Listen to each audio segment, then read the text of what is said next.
It's time to talk sports, time for the show. When you hear this song on the radio, it's time to tune in, better act fast. Let me get that Podagraph. Podagraph, Sports Talk Radio. Starting now. Let's go! What's up, everybody, and welcome to episode 122 of Let Me Get That Podagraph.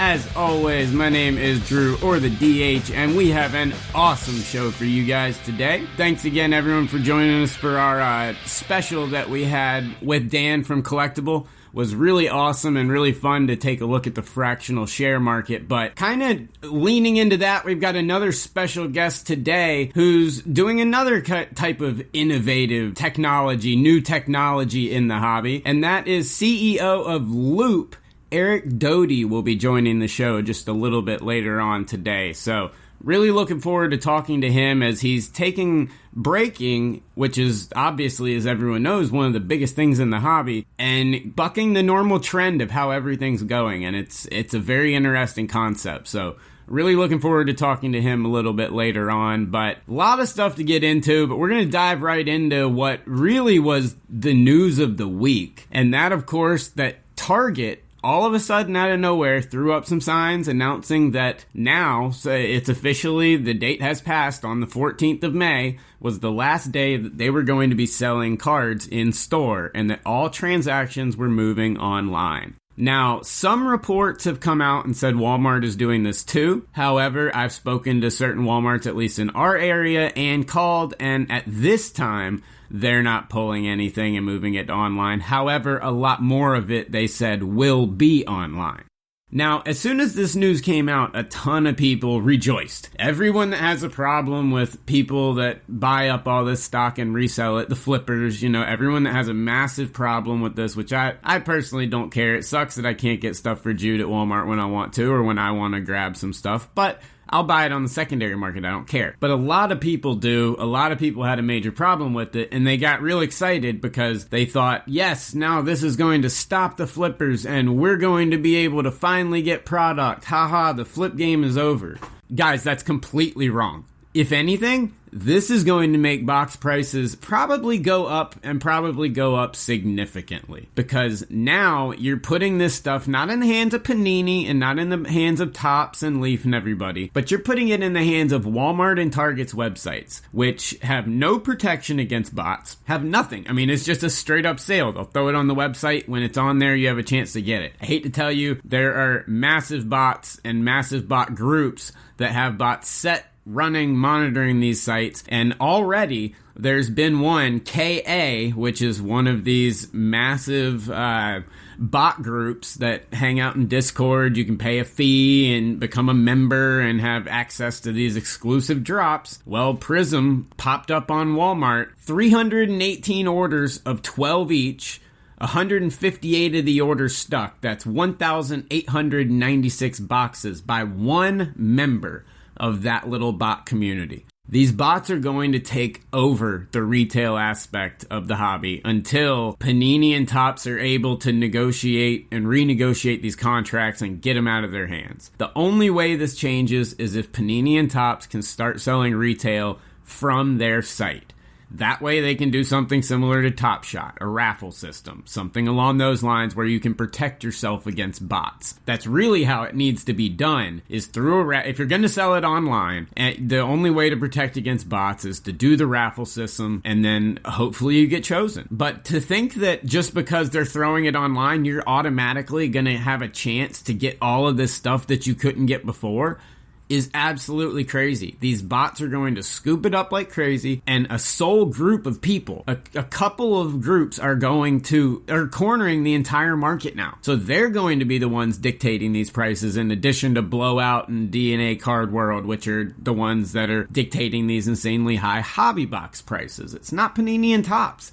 It's these companies that are able to get the massive parts of the allocation from the get-go, because they're the ones getting it MSRP. They're the ones putting the initial markup. And then when people buy it, it sets the tone for everything. So if these groups are able to do this with bots, which Target and Walmart have zero protection against any of this, so if it goes online, expect this to happen all the time. You think it's hard to get stuff on Panini's website? Good luck on Walmart and Target. It's going to be absolutely absurd. So, disappointing news in my opinion. I thought, Target I thought was going in the right direction, selling stuff, at the counter, limiting the stuff, doing it at certain times, not letting people camp out. I thought that was the way to go, and that was a great way to go. One incident obviously happened where there was, a gun involved. Thankfully, no shots were fired and no one was, seriously hurt. That would have been awful, as there's been a lot of issues with MJ Holding reps and people like that being stalked to their home. I mean, Chris Leroy is going to come on the show next week to talk about this in grave detail and in a lot more detail, as he's more in tune than anyone in the retail world. But this is not going to help. I thought they were doing things in the right direction, keeping it in the stores. I thought the next thing was, put it behind the counter, put it behind glass cases, do what you have to do. I mean, people laugh, but the stuff's expensive now. It's in demand. Obviously, it's in so much demand that they had to pull it from the shelves. But I mean,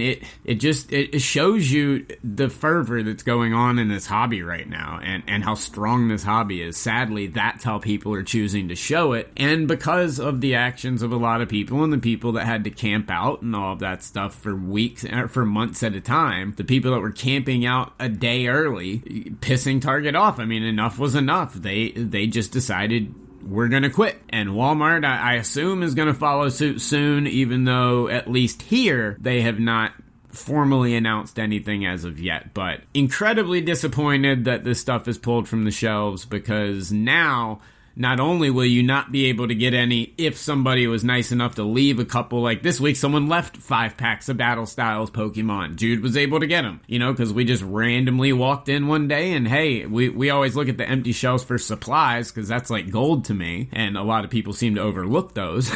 But we just happened to glance and someone left some, so we grabbed a couple. We grabbed 2, the limit that it says on there, and he was able to get something. That part's gone now, at least temporarily. Now, hopefully it comes back. Hopefully they're pulling this just so they can put some better systems in place. I think once they see how the bots start dominating this, since for some reason, if the bots were smart, they would not brag about this stuff, but they brag about it openly, which causes the companies to want to alter how they do things. It doesn't make sense to me, but hey, more power to you. Thanks for doing it, because you guys suck, but this is just going to make it 10 times worse. Box prices I expect to go even higher until Panini and Topps are able to, because they're under contract. They can't just say, we're done. I mean, MJ Holding and everybody didn't do anything wrong, so they can't just say, they're in breach of contract or something like that. They have contracts. They have to negotiate. So we'll see what happens, but everyone that's rejoicing about this, hold your horses, guys. These same flippers that are doing this stuff, these same guys that were getting tons and tons of that product, are members of these Discord groups. They're the ones that are going to be getting it anyway. Now it just made it 10 times easier, and they don't have to leave their house. But enough of the doom and gloom stuff here. Now it's time for a fun segment that we've been doing here lately on the show. I love it. A lot of people say they love it, so we're going to keep it going. And that, of course, is Movers and Shakers. And this week we're going to do a 2021 NBA playoff edition. The playoffs are about to start. Obviously, we've got the play-in tournament now as well, which I like, because I think we're going to get some awesome basketball games out of it. I think it's going to be really cool, because the teams that a lot of teams faltered at the end that are very good basketball teams. So this play-in tournament is going to be a really cool single elimination style tournament. I like the added pressure put on the teams. I think it's still a little too much, since only, 4 teams from each conference don't end up making the playoffs. But it gives teams more incentive to want to play. And like I said, a lot of these teams that are in this playing game are very good basketball teams. So we're going to be doing an NBA playoff edition this week. And then next week, we're going to focus on what just kicked off with the release of Score Football. We're going to focus on some NFL movers and shakers next week. But with the playoffs starting, guys, there is tremendous opportunity, and the opportunity is now. If you're listening to this podcast when it was recently released, right, even at the beginning of the playoffs, your window is right now to start going after these guys and taking advantage of what's to come. And when I'm looking at this and I'm looking at the playoffs, yes, you've got your guys like LeBron, you've got your Lucas, your main guys that obviously their stuff's probably going to go up when they're on this national stage. But where some incredible value can be had are those tertiary semi-stars or up-and-coming stars on teams that can make a decent run. And even if they're small market teams that are finally, these guys are going to be in the national spotlight every single game that they play. And a lot of NBA fans that in any other time of the season would not remotely dare watch this team play are going to watch them intently just in case their team has to play them later on. So all of these teams are going to start getting a lot of love. So I look at those tertiary guys that are right there on the outside, maybe not the Lucas and the LeBrons, but they have a chance to really make an impact in a game. These are guys that can put up 20, 30 points a game on a given night, and they've proven it, or they can prove that they can dominate a game at certain times. And they go under the radar because of the market they're in, and let's face it, with as many teams getting in, some of these teams, struggled quite a bit. But there's also so many new stars in this league, a lot of people get overlooked.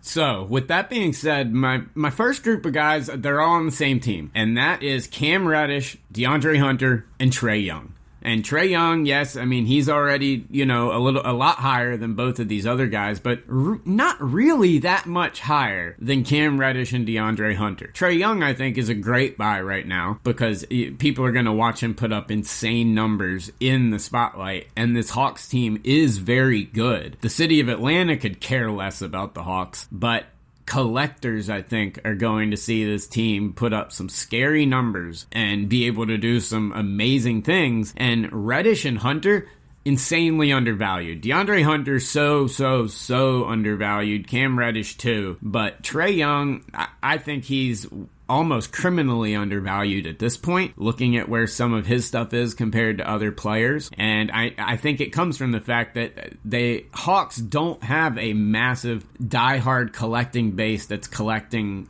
the team, the Hawks, The Hawks are probably the fifth most important team. Soccer blows them out of the water in Atlanta. Everything does. College football, everything. So the Hawks are way down on the list in Atlanta sports. And I think that kind of has a little bit to do with where some of these guys' values are during the season. But when you talk about that postseason bump where there's some opportunity to, grab some guys and watch their values inflate a little bit as they put up numbers, those guys have an incredible opportunity. Another player that is an absolute superstar that is so undervalued is Jamal Murray. Now, his Nuggets are going to go far. I think this Nuggets team, depending on how seeding could go, it could be Nuggets Jazz to see who goes to the finals. That's how good these two teams are. Jamal Murray is a huge reason why. You can get his optic PSA 10s for so incredibly low, it's laughable. I picked up so many of them because the price just, it cracked me up how low they were. Jamal Murray is an absolute steal right now, once again on one of those teams. It doesn't get a ton of attention, but should. And a couple other guys running down the list real quick. I really like another trio from a team. You've got RJ Barrett, Quickly, and Randall.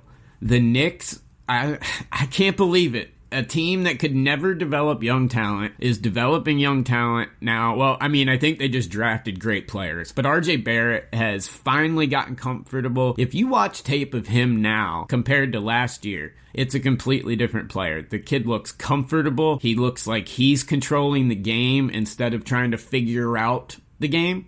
It looks like he has figured it out, and he controls a lot of the game when he has the ball in his hands. Incredibly undervalued. Silver prism is low. His base prism is criminally low. It's not even at $200 for a PSA 10, and it should be well above that. And the Knicks are between a 4 and a 6. They're right there in the hunt, right there in the middle of a very stacked Eastern Conference. At the beginning of the year, I wouldn't have said it, but some of these Eastern Conference teams are absolutely incredible. And the Knicks the Knicks look like a team that I think whoever plays them in the first round needs to watch out because I think they're hungry. Randall is another guy who doesn't have many rookies, which works to his advantage in terms of value, but also it's a little tougher to get them, obviously. But Randall, he's an absolute superstar. He proved it this year, finally. He's going to get a massive payday off of this. I think he ends up staying in New York. I think they're building something actually special there for once. So those three guys I love. And then just like last year around playoff time, it's going to happen again. The Miami Heat are healthy. Jimmy Butler's ready for another playoff run. The dude is a massive superstar and can absolutely take over games when he wants to. The Heat have some incredible parts around him, but Tyler Hero and Bam Adebayo, both of them have dropped tremendously this year because the Heat had injuries, COVID issues, and stuff like that all year long. The amount of different starting lineups they played with is absolutely absurd. But Hero's back, and his three-point shot is deadly right now. He is on, and he is on fire. And Bam is one of those guys that can absolutely take over a game. His defense is, he should win Defensive Player of the Year this year. He probably won't because he was hurt for a little while, but he should win that award. But when it comes to the playoffs, he's the type of guy that can easily put up 20 points and 15 rebounds and 5 or 6 blocks in a game any day of the week. Bam is going to put up some big numbers as the Heat are going to make a run. This is a strong team. You know, I'm a Heat fan as well as a Hornets fan, but I'm a diehard Heat fan, and I watch this team a lot, and I don't see him winning a championship, and I don't see him going to the finals again, but I see this team making a very strong run, and Hero, incredibly undervalued. He's got nowhere to go but up. He's almost at Eric Paschall prices, which is, when you think about it, absolutely ridiculous. And then you've got Bam, who has just cooled off like crazy, but he's about to remind people yet again, just like he did last year, that he is one of the most dominant players in the game in terms of big men, and wait till you see the bump that comes along with it. So that's going to do it for Movers and Shakers this week, the 2021 NBA Playoff Edition. Like I said, next week we'll cover the 2021 NFL football season, talk about some rookies and some second-year guys that you might want to be picking up right now. And welcome back, everybody, to Let Me Get That Podagraph. And on the line with us today, we've got a very special guest. He is the CEO of the new trading card breaking, selling, really multi-purpose platform Loupe. Welcome, Eric Doty. Welcome to the show, man. Hey, thanks for having me. Absolutely. So, I wanted to wait till the app and the company had been launched and everything to have you on the show, but I've been wanting to have you on for a while now. But for those that may not be familiar with exactly what Loupe is, let's just start right there. What exactly is Loupe? Yeah, so right now it's a app for small businesses, breakers, card shops to live stream and sell their cards. So I think a lot of you probably associate that with breaking, but we have plenty of people that come on and just stream and do singles, or they do what we call market value repacks. But basically anything to do with sports cards, they sell through live video. And it's a very interactive experience, almost like watching a live show of just interacting with the sellers and interacting with the other buyers while you buy sports cards. Absolutely. No, it's awesome. I love the concept and I love the idea. I've been on the platform quite a bit. There seems to be quite a bit of action going on. So how's the initial response been? You know, how's the growth and everything been going since you guys did launch? It's been, I think even most of the team is surprised. So right. We went from me streaming on the app only to having a couple people, you do a couple hundred, maybe $1,000 in sales over a night and you're happy. And now we have some nights, 8 to 10 different sellers selling at any given point of the night, doing many thousands of dollars in sales. We have lunchtime streams. There's a couple going on now because we're recording in the middle of the day. But usually from like 8 p.m. to even 3 or 4 a.m. Eastern, like there's just constant sales and conversation happening. Nice. That's awesome. And so you mentioned that you have certain sellers and everything on there. So I looked in and, you have to be approved to buy. I mean, not approved to buy, but approved to sell on there, I understand. So What is what's the vetting process like that for those people that are listening? Because I know a lot of people that do listen to the show are breakers, are people in this industry. And so, what's the vetting process like? So everyone generally emails us at support@loupetheapp.com. I get all those emails. And if they're asking about applying, I send them we have a Google form and they just fill it out. It's basically a survey of how long have you been breaking? Where can I check previous videos? If you have videos, if you have done streams before, where can I check them out? How much product do you generally go through? Is it more retail? Is it more hobby? Just everything to get a good sense of like what you are as a seller. And we do that because we need to make sure that people coming in know how to operate as a business. We don't want somebody coming in that's never sold before and now is completely blindsided by how to package up and ship cards and right. Have basic fundamentals of customer service, all of those things. And then also just from us, it's never who is the most successful breaker and seller. Let's get them on today. We actually really take a lot of care of like where are our weaknesses. So, we don't have enough people streaming from noon to 6 p.m. So we're actually going to focus on people who already do that and bring them on the loop to do so because we have a big gap there. We are they legitimate? Are they trustworthy? Do they run a secure business that they wouldn't come on loop and like mess around and like cause chaos? Right. And then also just kind of serve our own business needs of making sure there's always somebody on with different types of product. Like we don't have enough hockey or soccer. Like we look for sellers that might specialize in that. Sure. No. Okay. Awesome. That makes total sense. You don't want someone that's just gone to Walmart for the first time, jumping right on and trying to start a business on there. So it totally makes sense. And it's good that there is a vetting process. So breaking has exploded, obviously, for the last couple of years. It's firmly ingrained in the hobby, and like you said, there's live sales and things going on constantly from noon to 3 a.m. every single day, all the time. But over the last couple of years, breaking's really, a lot of breakers have been utilizing multiple different platforms at once, streaming on multi-platforms through Restream and other programs along those lines. And the apprehension that I've seen from some people going to Loupe is that it is a centralized area where that is. When you see that, what would you say the advantages are to people that may, be a little apprehensive of, moving away from streaming on multiple different platforms into going into selling on Loupe? So I think our advantage over streaming on YouTube or Instagram or anywhere else is the fact that we bring you a very concentrated pool of people looking to buy sports cards specifically. So somebody gets a push notification from Loupe, they know exactly what they're getting into. It's like, oh, this is another break. We're also setting up features so you can schedule your stream and people can sign up for it and actually pre-buy in the app. All the purchasing is streamlined. We handle all of the payments and then we pay out a lump sum the next day to you. And I think another thing is the fact that we take on the initial form of support. So if somebody is like, oh, where's my package? I can, at Loupe, can go do the first level of defense of like, oh, here's things usually ship within 2 days. Here's your tracking number, so that the sellers aren't getting lost in just doing very low level support. Now, if there's a big issue, like we need to track something down, then we bring them in and say, okay, you need to take care of this.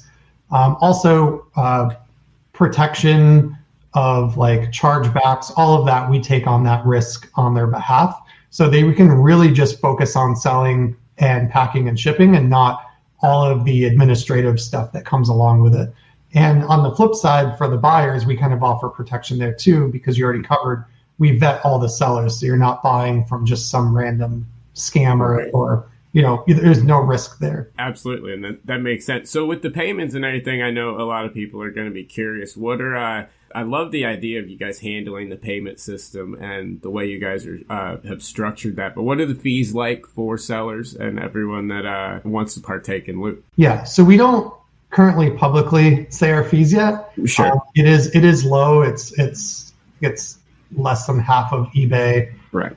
It's very, very competitive because ultimately at the end of the day, we want you to come in and be able to run your business. And we know that profit margins on brakes sometimes isn't that great. So by just the nature of the way you're selling the product. So we make sure that we do the minimum possible to just like pay for the charge that, the payment processing fees, as well as the streaming technology, the bandwidth. But in return for a fee, like we're bringing you a ton of new business. Right. And we've, I'm not just saying that because I run the company. Like we have the stories and the data to back that up. Where like we've had people come on from Instagram and say, I've done more sales in one stream on Loupe than I did a week on Instagram. Wow. Or, Loupe is now driving 80 to 90% of their overall sales of all the channels that they have, whether it's a physical shop or selling through eBay. That's how much value we're bringing to them.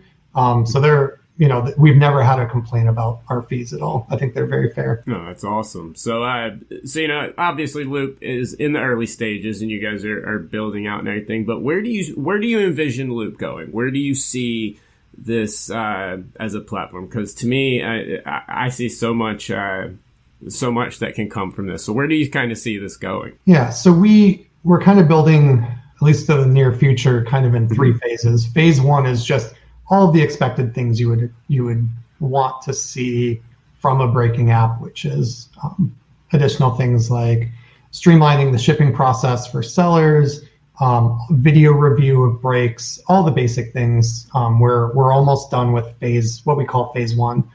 Phase two is where we're going to get really interesting in things like extending what Loupe is into a marketplace. So it's not just live streams. And I don't want you to think of it like a StockX or an eBay. Right. I think there's some very interesting things we can do where maybe you're not a huge seller, but you have some product that you just bought. Like, how can we do that in a safe way to protect both the buyer and seller? So we're really looking at that, as well as kind of managing your collection and knowing, like, I think education is such an important thing with any market, whether it's crypto or sports cards. When it blows up like this, you get all these new people in, and I think it's important, as we want to be a leader in the space, to educate new people in the hobby.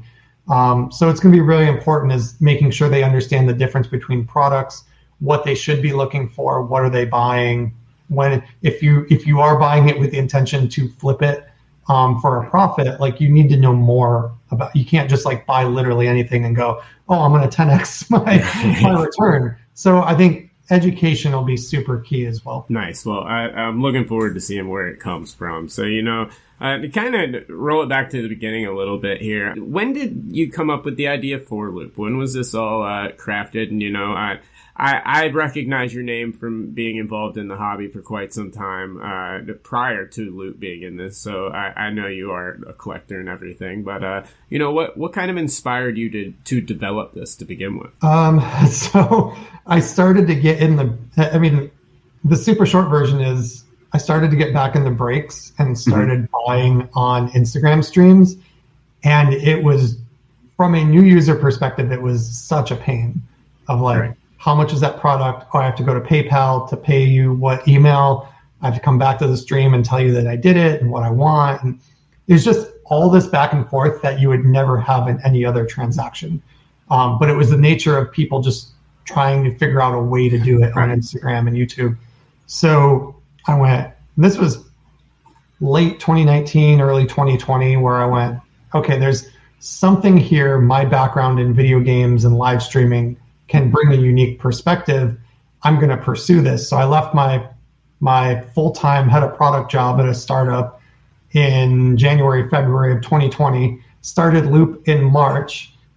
Pandemic hit, which in itself, like startups are already challenging, and then you throw a world-changing event on top of it, But we did a beta in the summer, and then we launched in October of 2020. Nice. Yeah. So, I mean, that's awesome. And you're right. There is it's a kind of the nature of everything when you are streaming on those services of having to bounce off of different pages and come back, leave the stream, bouncing back. And I do like that Loupe has that, solves that process and allows the people to stay currently with the stream. So, you've obviously got this platform here and you've got breaking and we've been discussing breaking a lot right now. I mentioned earlier that the hobby has just been on fire. I mean, we're seeing stuff that, I've been doing this show for 4 years, and listening to the shows 4 years ago, it's hilarious to see where we are now from back then. Just switching gears away from Loupe just a little bit, what are your thoughts on the hobby right now, on how everything's going, and where do you see, this next year going? I think the hobby, obviously it blew up. I think it's going to continue to grow. I think the biggest piece of advice, or not advice, but I just hope that people understand, is that with any alternative asset, so if it's stocks, if it's crypto, nothing hockey sticks and just keeps going up and up and up. There's kind of an ebb and flow to it. Like if there's an event, it blows up, it settles a little, it gets another win, something else happens, new product, something newsworthy, it drives up, and it does like this wave while also kind of going up and to the right at the same time. And it's frustrating to see people who, like an MJ card will sell for a huge amount of money, and then the same card will sell a couple months later and it's less. Not by, still way more than it was. Yeah.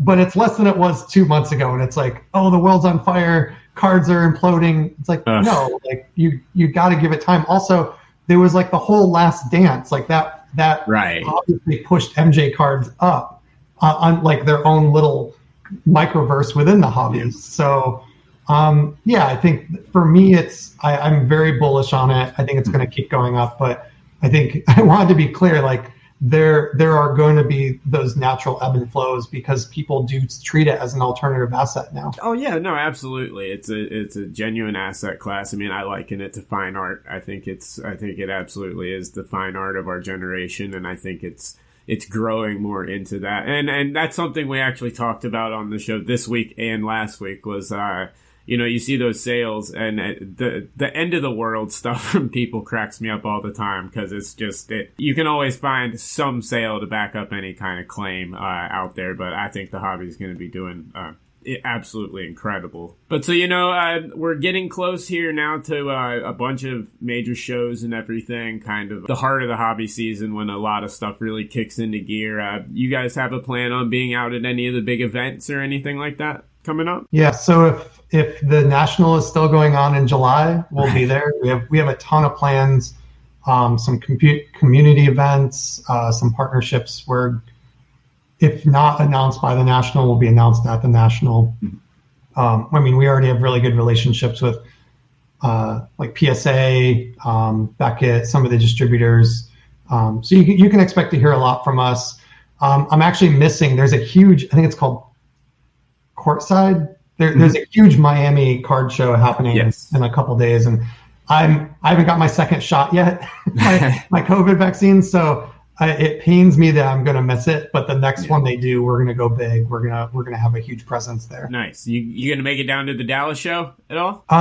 Maybe. We're still figuring out our schedule. We're on a hiring spree right now. So we just brought on some operations, marketing, some more engineers. So my highest priority right now is just making sure that those people are brought on board and like they take on work off of me, because as a 6-person company CEO has been doing a lot, as you can imagine. So once those people get settled in, we'll be doing a ton of events for sure.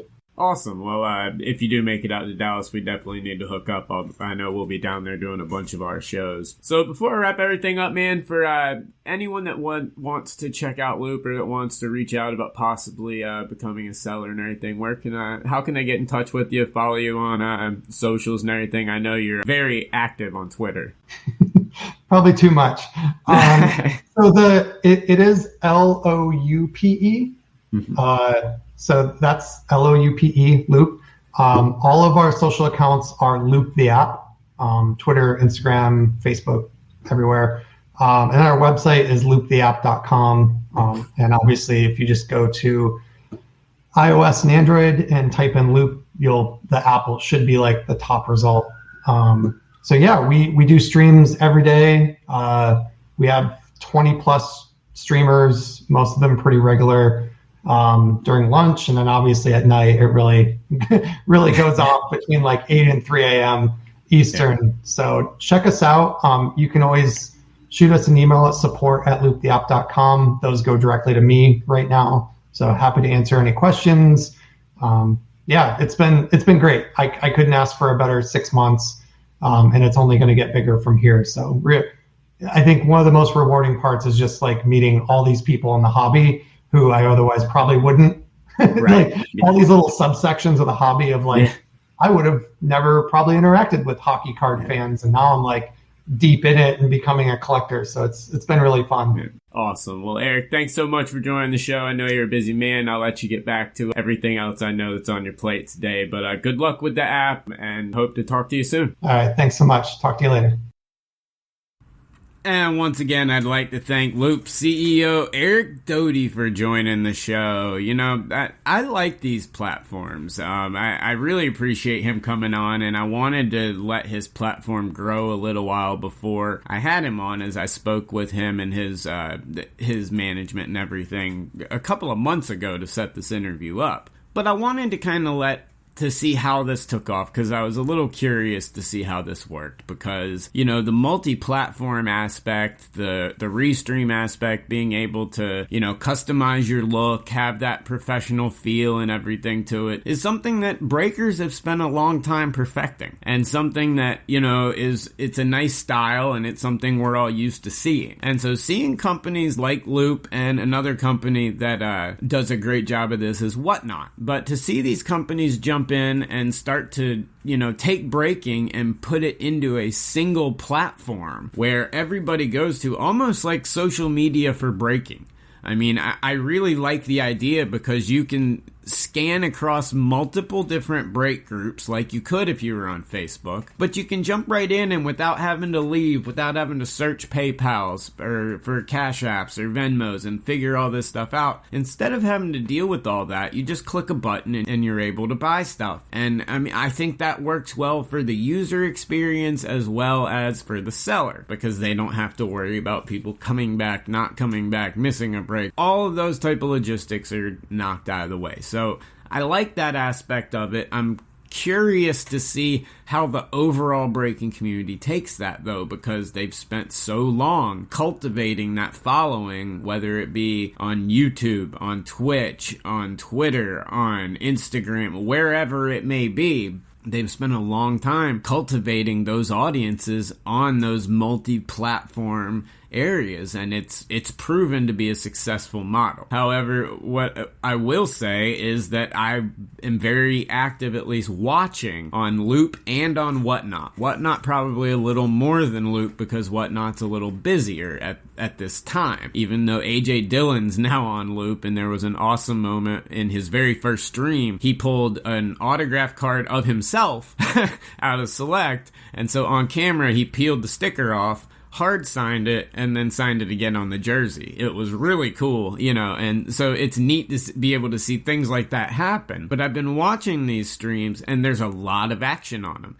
There is a lot of action, and I'm noticing a lot of places getting new customers, people scrolling through and searching through and finding different feeds, and people have that trust if they're on that platform that, hey, these guys have been vetted, we can trust them, otherwise they wouldn't be on this platform selling. And so the new customer acquisition is very, very, you know, it's a lot easier than it is on broadcasting across multiple different platforms and trying to build the groups manually yourself. Obviously, it helps to have that built-in audience, you know, and that built-in customer base if you're a seller. But a major advantage of that is how easy it is for new sellers to find you and instantly become a customer. They don't have to request to join a group and then get into a break and hope it fills. They can literally click into your stream, click a button, and buy something from you immediately if they like it. And so I like the idea of it. The one thing that I think all these companies need to do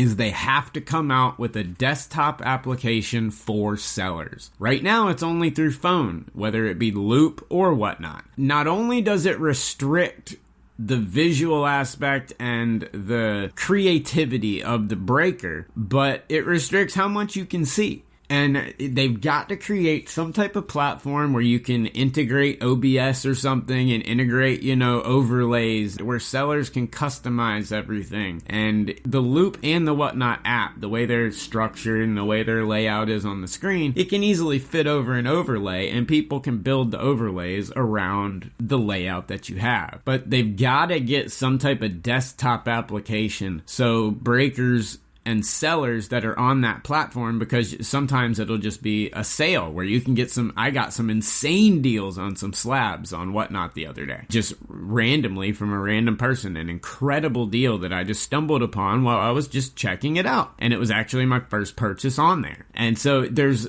so much stuff you can find, but making them stay on their phone is going to make them not want to stay on the app as long, because let's face it, you have to use your phone sometimes too. Sometimes you need to get up, have someone else take over, and you use that phone. And so there needs to be some type of desktop application or tablet, something along those lines where you can customize your stream a little bit more, but also get it away from having to use your phone. But otherwise, I think this is something that could be huge, and it seems to be getting a large customer base for the limited number of breakers that are on there now. But it's something that if you're a breaker listening to the show, especially maybe a smaller one, but building up, into something that you think is pretty strong, give them a look. Check Whatnot out, check Loupe out, apply. And give it a shot. I mean, if you try it and it doesn't work, you have nothing to lose. You're not paying a membership there, you know what I mean? You have nothing to lose. So it's definitely something I think that if I was a breaker and everything, I would definitely check out. And it's something that I'm very curious to see how the overall breaking community views this in a year, because I honestly think this is kind of where a lot of stuff is headed, as Facebook and all these other places get a little more involved in groups and, just a little more restrictions put on everything. But guys, that's going to wrap up episode 122 of Let Me Get That Podagraph. Before we do end the show, guys, the National is happening. Yes. All restrictions looks like they have been lifted, at least enough for the National to happen. The National social media just posted today, as this episode drops, that they are proceeding as if it is on. There's no indication that it's not going to be, so the National is going to happen. So guys, book your plane tickets, book your hotels quick. The stuff is going to sell out. So I'll be there. All the guys from Hobby Hotline will be there. It's going to be an awesome time. But before the National, we do have the Dallas show here next week. If anyone is at that Dallas show, make sure you hit me up. I'll be doing Let Me Get That Podagraph and Letter Rip, which make sure you check out every Wednesday at 8. But Letter Rip as well as Hobby Hotline, all live from the Dallas show next weekend. So if you're there, come hang out, come be on the show, come be on all the shows. We'd love it. But it's going to be an awesome time, so hopefully I get to see some of you guys there. And once again, I'd like to thank all of my awesome sponsors. Could not do this show without you guys. Thank you so much. And everybody, Hobby Hotline, every single Saturday, 11 a.m. Eastern. Check out the show, call in, chat with myself or any of the other awesome guests, Dr. Beckett, Brian Gray, John Newman, Brad Bethune. The list goes on and on and on. Check out the show every single Saturday, 11 a.m. And of course, Let Her Rip with myself and the Texas Card Dude, Brad Bethune himself, every Wednesday at 8 p.m. Eastern. But until next time, guys and gals, you know the deal. Keep ripping those packs, pulling those hits, and we'll talk to you then. Peace! Dwight, you ignorant slut.